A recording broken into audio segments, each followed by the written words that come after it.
What's good, YouTube? I am the one only man with 6 here with Action Yugioh, who got first place at the St. Peter's Regional yesterday. Yep. Playing, as we saw, that deck. Yeah, we be playing Rikka Sunavalon. Really excited. This is my first place. I've topped regionals before. I've just never gotten first. Most of this list is relatively standard. There's some specific stuff that I did, but like the main deck is very standard. 3 Loci, 1 Twin, and then 2 Lone Fire.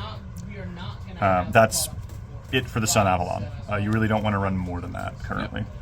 For the Rikkas, we are running 2 Petal, 3 Princess, 2 Mudon, 1 Primelia, and 1 Snowdrop.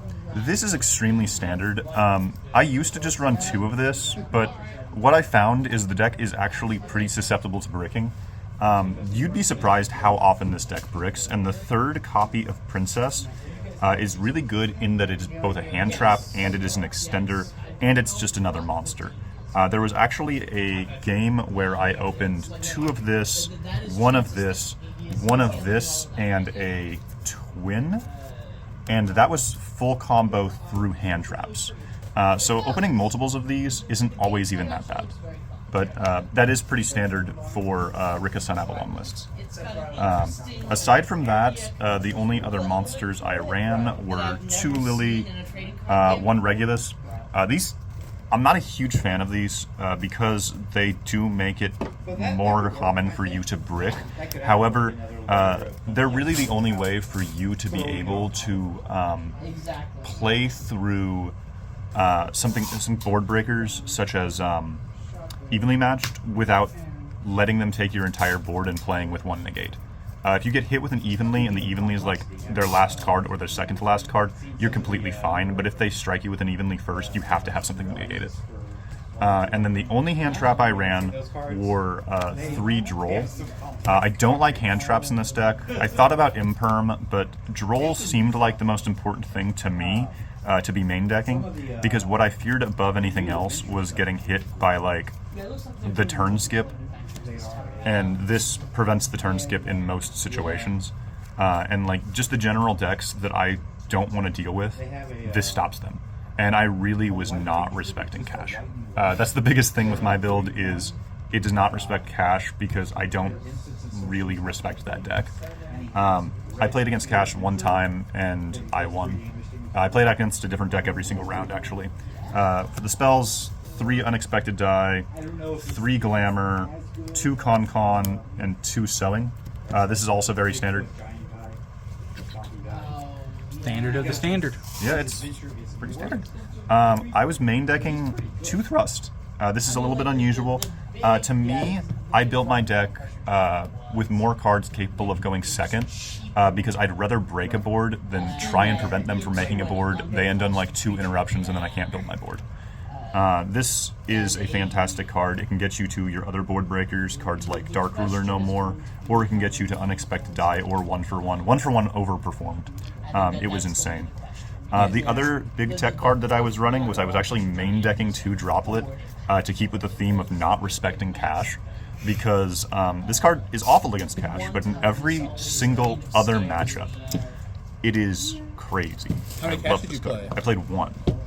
And every single time I played this card, every single time I saw this card, it was crazy. There was even one game where I had like basically bricked. I had opened 2 Drolls. My opponent was not searching. They ended on like plenty of negates, and I just dropleted and sent both Drolls and broke his board. Dang. And all the rest of the spells are all 1-ups in the main. 1 Disc Coliseum for the Therians, 1 Triple Tactics. I used to play 2 of this, but having 1 is just so good, because this deck is bricky. I don't care what anyone says, this deck is bricky. And having just 1 of this card is really good, because there are situations where you'll brick on having this and your opponent just not activating cards. Yep. Especially going first. So just 1 of this, it's searchable with Thrust, so it's whatever. 1 Called By, once again keeping with the theme of not respecting cash. But amazing against everything else, especially Dragon Link. I won't side this out against Dragon Link because you just hit their spheres, and then they're like really sad. That's also now to Shifter. I hate that card. Yeah, there was actually a player who super poly'd me, and they went into Garuda, and I called by the Garuda just to be sure they didn't draw cards, just because from what I could tell they bricked, and I was like, well, if you're just drawing one card per turn, I'm going to outgrind you 1,000% of the time. Especially with this deck, yes. Yeah, and then just one Harpy's Feather Duster and one 1-for-1, and then the only trap I ran was one sheet. I respect you on the Harpy's Feather Duster because I'm notoriously known locally for playing Harpy's Feather Duster. I hate back row decks. You got to play this card, especially if you're running the Thrust, because this deck has no in-engine main deck outs to back row. The best it can do is the Therian package.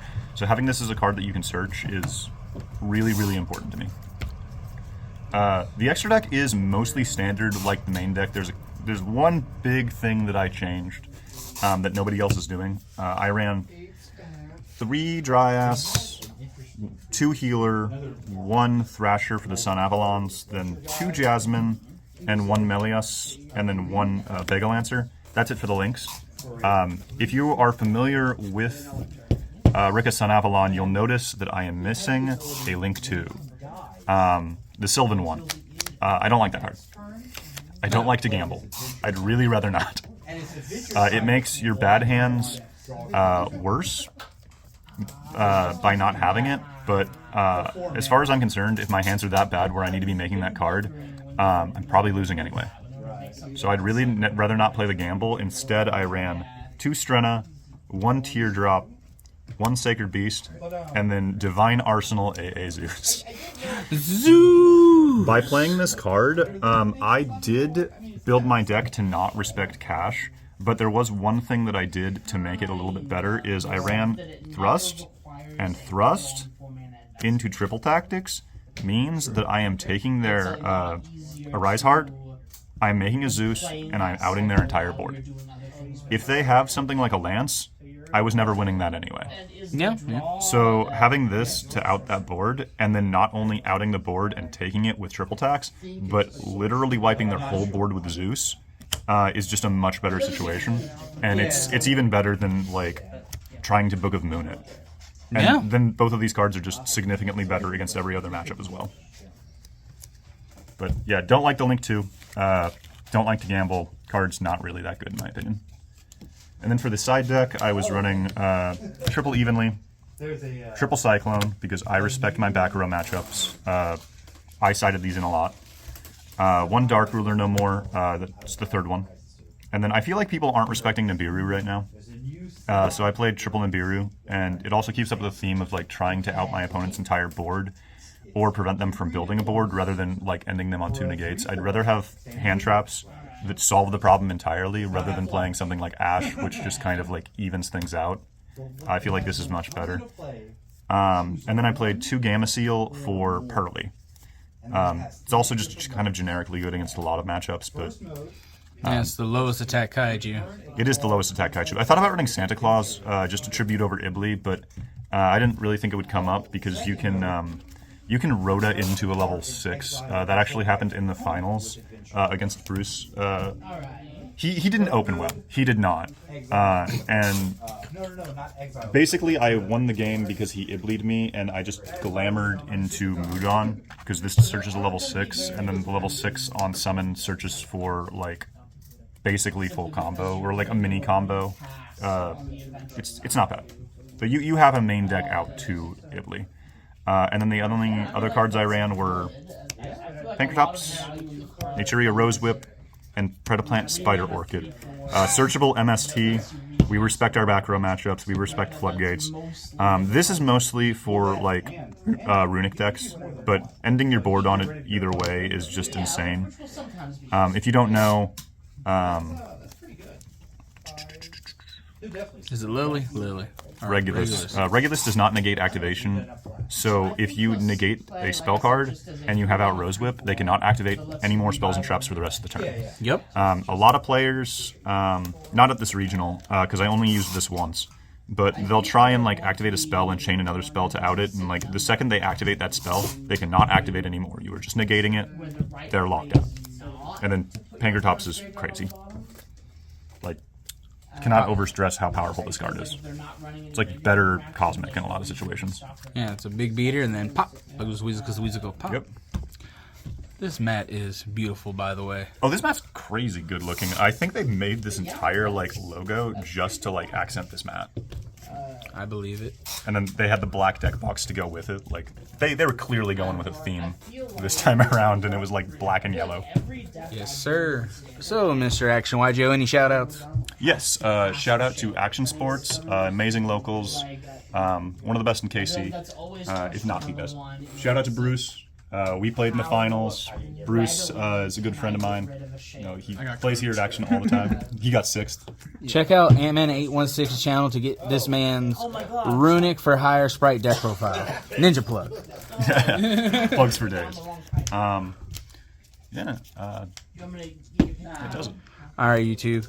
I am the one and only Antman816 being the cameraman today. There's always a mate, and until next time, YouTube, deuces. Thanks for watching the video. Tell me in the comments section down below what you'd like to see next, and be sure to like, comment, and subscribe.